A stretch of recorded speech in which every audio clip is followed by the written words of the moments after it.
사장님, 오늘은 그냥 돈 얘기 말고 제 얘기 좀 들어보시겠습니까? 68세 김태수 씨가 사무실 문 앞에서 한참을 망설이다가 마침내 노크를 했습니다. 똑똑 소리는 작았지만 그의 손은 떨리고 있었습니다. 30년간 중견기업에서 일하다 명예퇴직을 했고 그 후 5년간 이 건물에서 경비원으로 일해왔습니다. 들어오세요. 사장의 목소리는 예상보다 부드러웠습니다. 김태수 씨는 천천히 문을 열고 들어갔습니다. 책상 뒤편에 앉아있던 40대 초반의 젊은 사장은 서류에서 눈을 떼지 않은 채 말했습니다. 경비실 김태수 씨 맞죠? 밀린 월급 받으러 오셨죠? 잠시만 기다려주세요. 김태수 씨는 입구 쪽 의자에 조심스럽게 앉았습니다. 사무실은 깨끗했습니다. 큰 창문으로 봄볕이 쏟아져 들어왔고 벽에는 여러 개의 상장과 인증서가 걸려 있었습니다. 그는 자신이 밤마다 순찰했던 이 건물의 최상층에 이렇게 올라온 것이 처음이라는 걸 깨달았습니다. 5년 동안 매일 이 건물을 지켰지만 정작 이 공간에는 한 번도 와본 적이 없었습니다. 경비실과 지하주차장, 그리고 각 층의 복도만이 그의 세계였습니다. 김태수 씨, 사장이 서류에서 고개를 들었습니다. 그리고 김태수 씨를 똑바로 쳐다봤습니다. 네, 사장님. 죄송합니다. 회사 사정이 어려워서 월급이 2달이나 밀렸네요. 오늘 드릴 수 있습니다. 김태수 씨는 고개를 끄덕였습니다. 사실 그것 때문에 올라온 것도 맞았습니다. 통장 잔고는 이미 바닥이 났고 아내는 당뇨약을 사야 했으며 손자 학원비도 보태줘야 했습니다. 하지만 막상 사장 앞에 앉으니 다른 말이 먼저 나왔습니다. 사장님, 오늘은 그냥 돈 얘기 말고 제 얘기 좀 들어보시겠습니까? 사장은 의외라는 표정을 지었습니다. 손에 들고 있던 펜을 내려놓았습니다. 무슨 말씀이신지. 김태수 씨는 잠시 망설였습니다. 하지만 이미 입을 연 이상 계속 말하기로 마음먹었습니다. 저는 말입니다. 30년을 회사에 다녔습니다. 제조업체였는데 말단 사원으로 시작해서 과장까지 했습니다.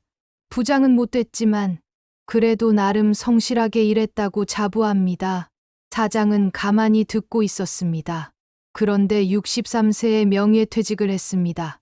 회사가 어려워졌거든요. 퇴직금 받아서 잠깐 쉬려고 했는데 그게 쉬는 게 아니더군요. 일 안 하고 집에만 있으니 마누라한테 구박받고 자식들한테는 눈칫밥 먹고 그래서 다시 일을 찾았습니다. 김태수 씨의 목소리는 잔잔했지만 떨리고 있었습니다. 처음에는 경비 일이 쉬울 줄 알았습니다. 그냥 앉아서 CCTV나 보고 순찰이나 돌면 되는 줄 알았어요. 그런데 막상 해보니까 쉬운 일이 아니더군요. 밤새워 일하고 새벽에 집에 가면 온몸이 쑤시고 무릎은 아프고 허리는 끊어질 것 같고 그는 잠시 말을 멈췄습니다. 사장은 여전히 조용히 듣고 있었습니다. 그래도 참았습니다. 돈을 벌어야 하니까요. 손자가 둘 있는데 아들 내외가 맞벌이를 하거든요.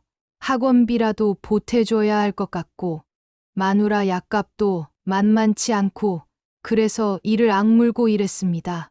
김태수 씨는 주머니에서 손수건을 꺼내 이마에 땀을 닦았습니다.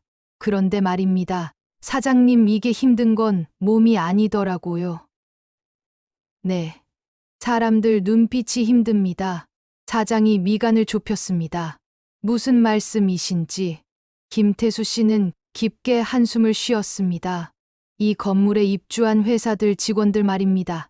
젊은 사람들이 많잖아요. 20대, 30대들, 그 친구들이 저를 보는 눈빛이 참 그렇습니다. 어떤데요? 처음에는 그냥 투명인간 취급이었습니다. 경비실 앞을 지나가도 인사도 안 하고 그냥 스쳐 지나가더군요. 뭐 그러려니 했습니다. 바쁘니까 그럴 수도 있다고 생각했어요. 그런데요. 어느 날 밤이었습니다. 제가 지하주차장을 순찰하고 있는데 한 젊은 직원이 차에서 내리다가 저를 보더니 이렇게 말하더군요. 아저씨, 여기 담배꽁초 좀 치워요. 지저분하게. 김태수 씨의 목소리가 약간 떨렸습니다. 저는 그냥 네 알겠습니다 하고 치웠습니다. 그런데 그게 끝이 아니었어요. 그 다음 날도 그 친구가 또 불러서 이것저것 시키더군요. 저는 경비원이지 청소부가 아닌데도 말입니다. 사장은 불편한 표정을 지었습니다. 그런 일이 있었군요. 그것보다 더 힘든 건 말입니다. 어느 날 엘리베이터에서 있었던 일입니다.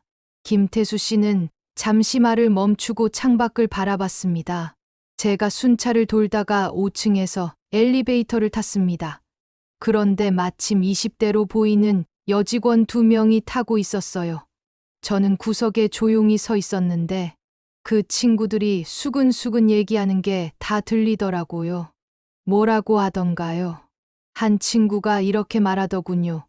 요즘 경비 아저씨들 진짜 나이 많은 사람들만 뽑나 봐.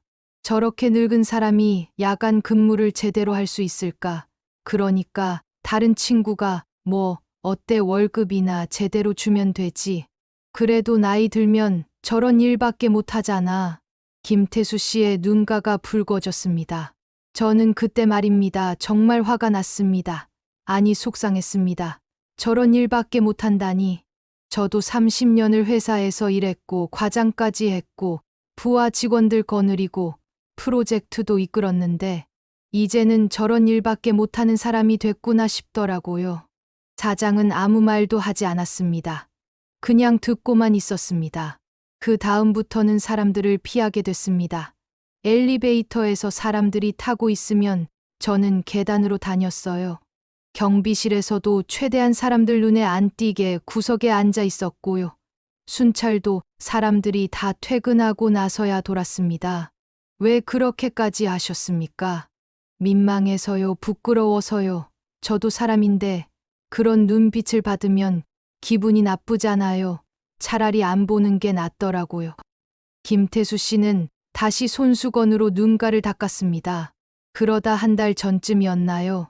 새벽 3시쯤 됐을 겁니다.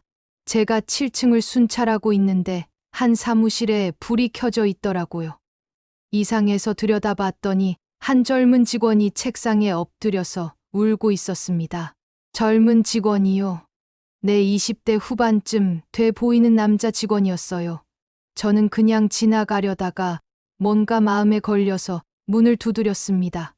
괜찮으세요 했더니 그 친구가 깜짝 놀라서 고개를 들었어요. 그래서요. 저를 보더니 민망해하면서 괜찮습니다 그러더라고요. 그런데 얼굴을 보니까 눈물 범벅이고 정말 힘들어 보이는 거예요. 저는 젊은 친구가 왜 새벽에 회사에서 이러고 있나 싶어서 괜찮으면 얘기해 보라고 했습니다. 그 친구가 뭐라고 하던가요? 처음에는 아무 말도 안 하더니 나중에는 주저주저 하면서 얘기하더라고요. 프로젝트가 잘못돼서 팀장한테 엄청 혼났대요. 다 자기 잘못이라고 책임감이 너무 무겁고 회사 그만두고 싶은데 그만두면 생활이 안 되고 부모님은 자기한테 기대를 거시고 있고 그래서 너무 힘들다고. 김태수 씨는 잠시 웃었습니다. 저는 그 순간 30년 전 제 모습이 보이더라고요. 저도 그랬거든요. 20대 때 실수하고 상사한테 혼나고 그만두고 싶었던 적이 한두 번이 아니었어요. 그래서 그 친구한테 제 얘기를 해줬습니다. 무슨 얘기를요? 저도 젊었을 때 똑같았다고 실수도 많이 하고 혼나기도 많이 혼났다고. 그런데 그걸 다 이겨내고 30년을 버텼다고. 지금 힘들어도 이겨내면 나중에는 다 추억이 된다고. 지금 이 순간이 끝이 아니라 과정이라고 그렇게 얘기해 줬습니다. 그 친구가 뭐라고 하던가요? 처음에는 그냥 듣기만 하더니 나중에는 고맙다고 하더라고요. 그리고 한 가지 물어보더군요. 아저씨는 30년이나 일하셨는데 왜 지금은 경비 일을 하고 계세요? 회사에서 높은 자리까지 가셨을 것 같은데. 김태수 씨는 잠시 말을 멈췄습니다. 저는 솔직하게 대답했습니다. 명예퇴직했다고, 회사가 어려워져서 나왔다고, 그리고 다시 일을 찾았는데 나이가 많으니까 경비 일밖에 할 게 없었다고 하지만 이것도 일이고, 누군가는 해야 하는 일이고, 부끄러운 일이 아니라고. 그랬더니요. 그 친구가 정말 미안하다고 하더라고요. 자기가 경비 아저씨들을 함부로 대했던 것 같다고. 이제 보니까 다들 누군가의 아버지고 할아버지고, 한때는 어디선가 열심히 일했던 분들인데 그걸 생각 못했다고, 정말 죄송하다고. 김태수 씨의 목소리가 부드러워졌습니다. 그때 말입니다. 사장님, 제가 처음으로 이 일을 하면서 위로를 받았습니다. 젊은 친구한테 존중받는 기분을 느꼈어요. 저도 사람이구나. 저도 누군가한테 도움이 될 수 있구나. 그런 생각이 들었습니다. 그 후로는 어떻게 됐습니까? 신기하게도 그 다음 날부터 그 친구가 저한테 인사를 하더라고요. 출근할 때나 퇴근할 때나 꼭 경비실에 들러서 안녕하세요, 수고하세요. 그러더군요. 처음에는 어색했는데 계속 그러니까 나중에는 저도 기분이 좋더라고요. 그것뿐인가요? 그게 다가 아닙니다. 그 친구가 다른 직원들한테도 얘기했나 봐요. 나중에는 다른 젊은 직원들도 저한테 인사하더라고요. 어떤 친구는 커피도 갖다 주고, 어떤 친구는 야식도 갖다 주고, 그러다 보니까 제가 투명인간이 아니라 사람이 된 기분이었습니다. 김태수 씨는 눈물을 닦았습니다.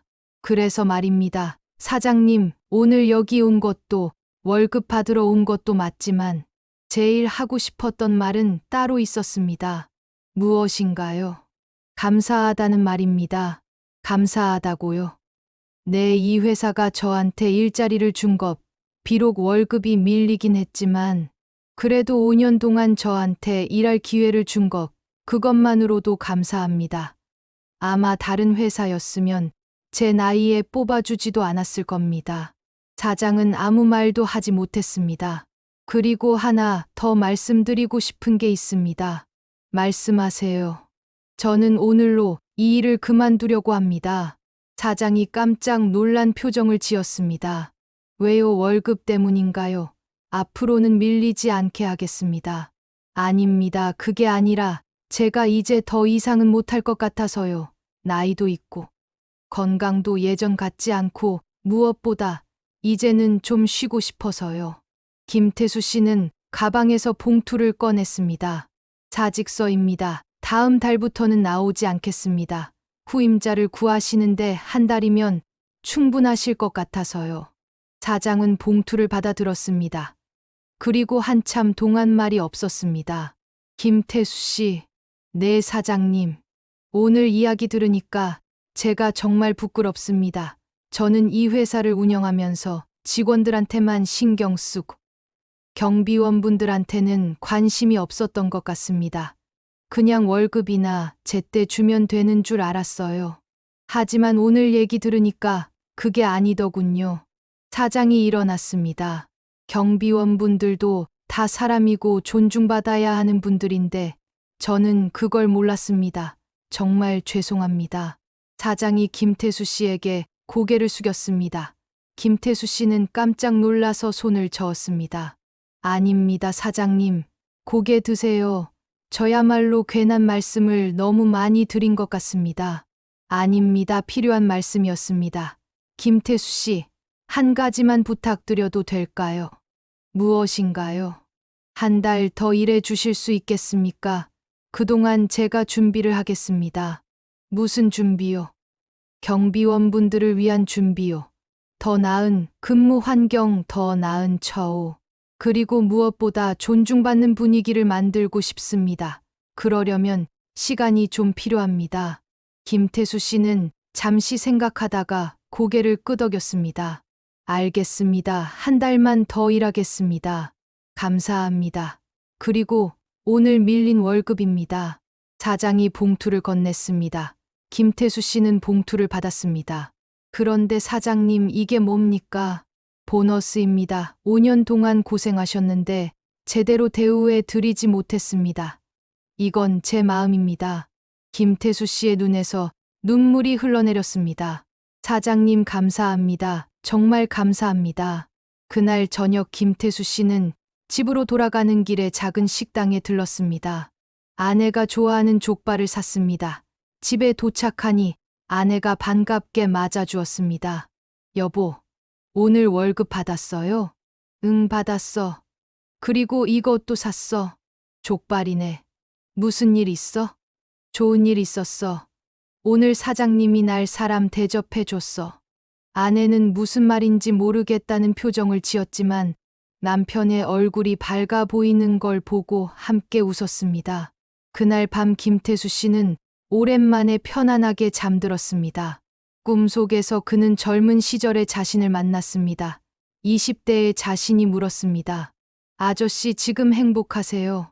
김태수 씨는 대답했습니다. 응, 행복해. 힘들긴 하지만 존중받으니까 행복해.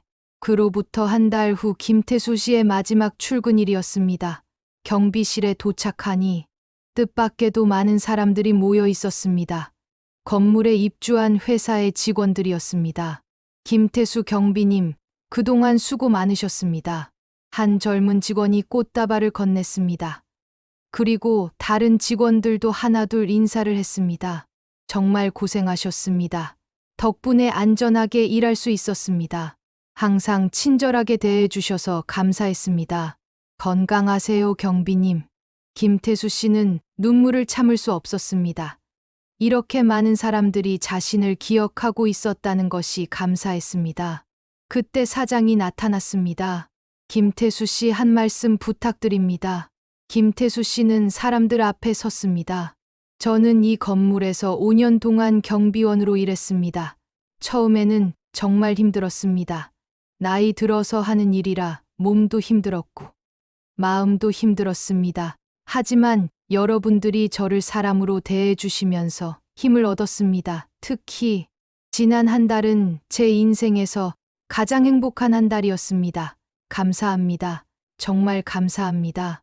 박수가 터져 나왔습니다. 김태수 씨는 한 명 한 명과 악수를 나눴습니다.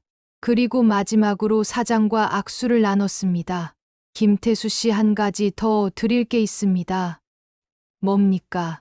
감사패입니다. 5년 동안 이 건물을 지켜주신 것에 대한 감사의 마음입니다. 사장이 액자를 건넸습니다.